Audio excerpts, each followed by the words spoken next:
Guys, meron ditong sharp na 32 inches. Ang model niya ay 2T plus 32 DB1M.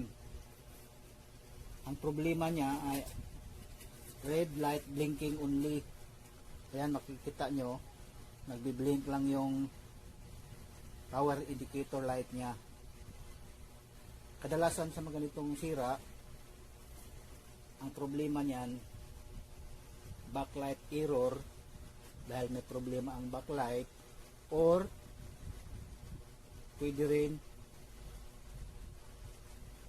program. Okay, subukan natin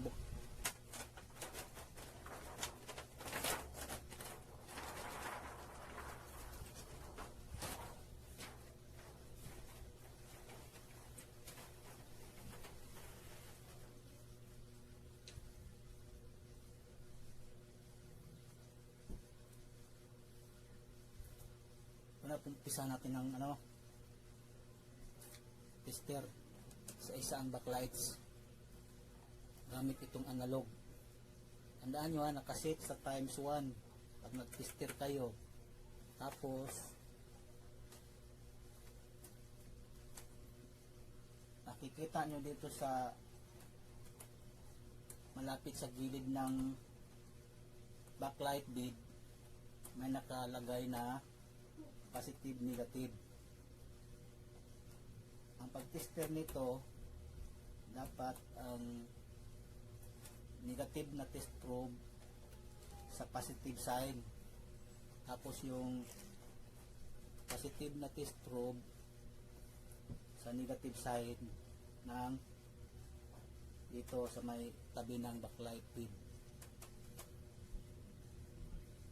Umpisa na natin. Iilaw pala ito pag okay ang backlights.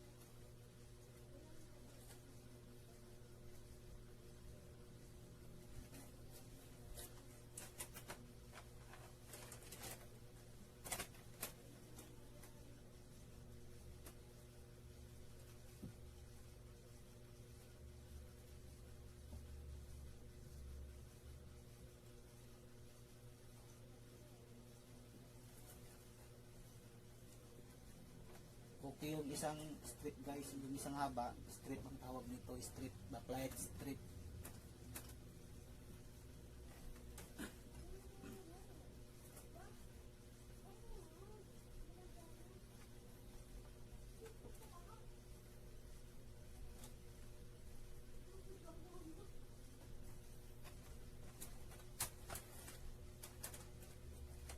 Ayun guys, mayroong isang hindi umilaw dito, ito.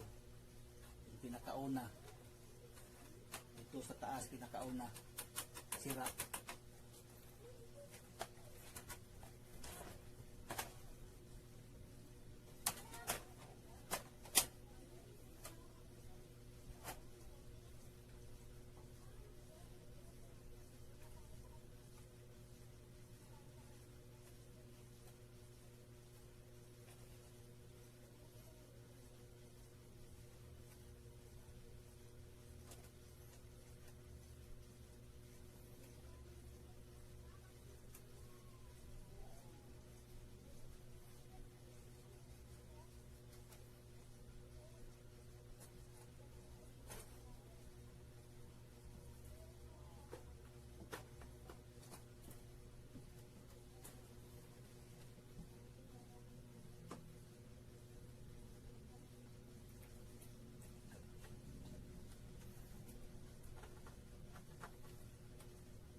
Ayan, tapos na natin i-test lahat ng backlight bead. So may nakita tayong isang pundi ito sa may gitna.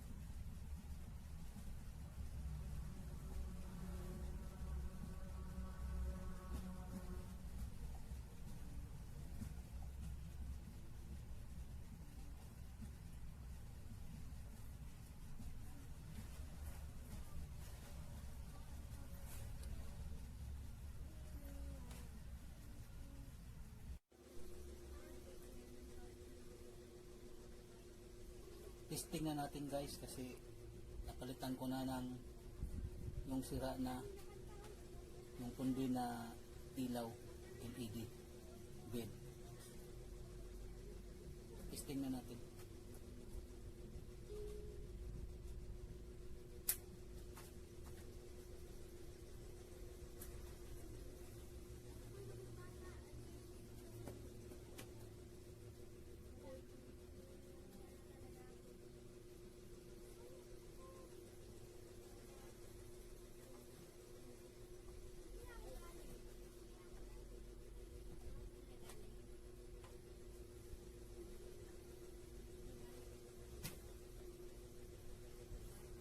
Binunot ko ulit.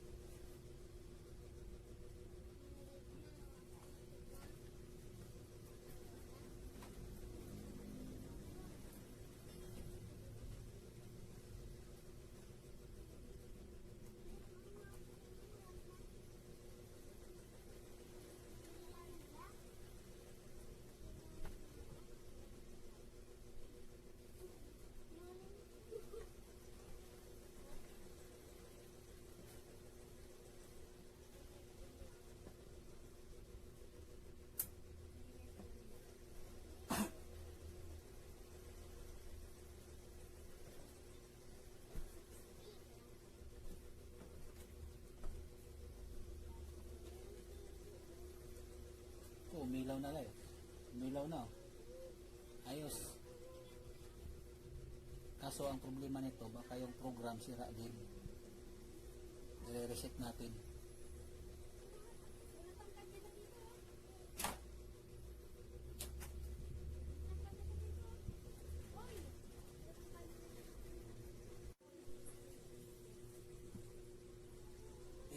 I-reassemble na natin guys.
Guys, ito na, tapos ko na ma-assemble. Sarado ko na. Ngayon naman, ay isa pa tayong problema. Yung i-reset natin yung backlight error kasi blinking pa rin, ito. Ayos na natin yung backlights niya, pero blinking pa rin, hindi pa rin ito mag-green ang power kasi kailangan ma-reset natin yung error sa program doon sa service mode. Ito sasaksak ko, kita nyo nagbi-blink pa rin.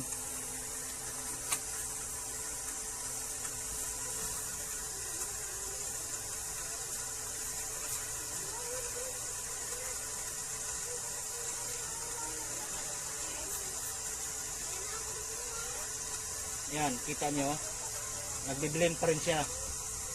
Kaya yan ang ating i-reset ngayon para dire-diretso na ang pag-on niya ng power. Mag-green yan pagka normal na yung power.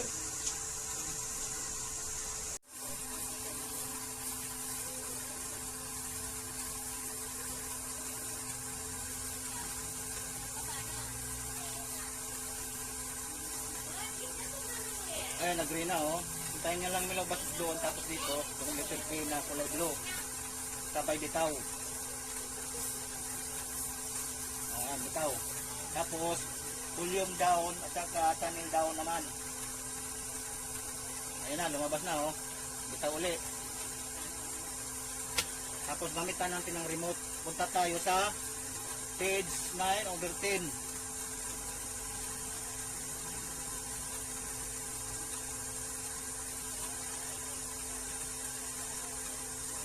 Yan, 9/10. Ito, yan o, LPRR reset. Dito tayo pupunta. Gawin natin 0 to.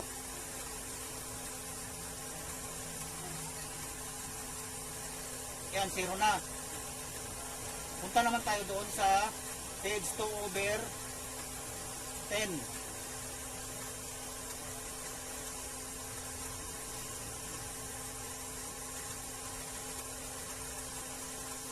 Ayan na, page 2/10. Naka-ano na pala ito, naka-pilit pin. Enter mo lang. Enter lang sa remote. Ayan, nag-green na. Sabay bunot sa plug.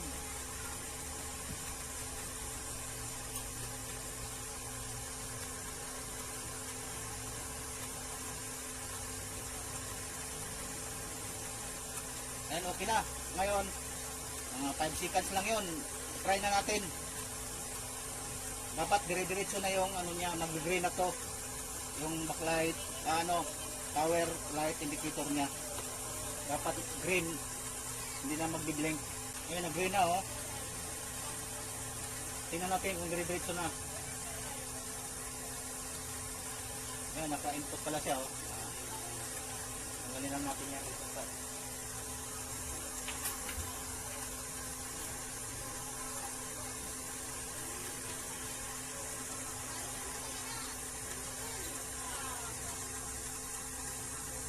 Punta tayo sa input.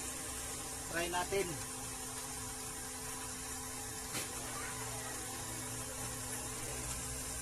Pili kayo sa sa input.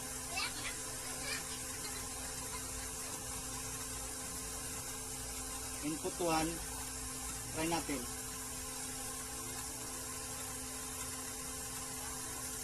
Wala, lipat tayo sa ibang input. Input 2.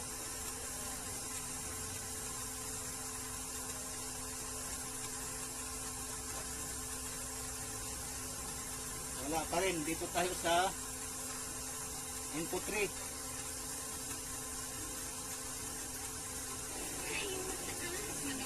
Yan guys, meron na.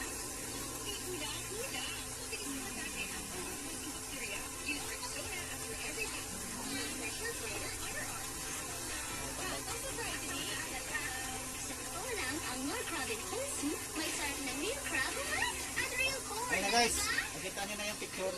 Magana na siya, nag-green na.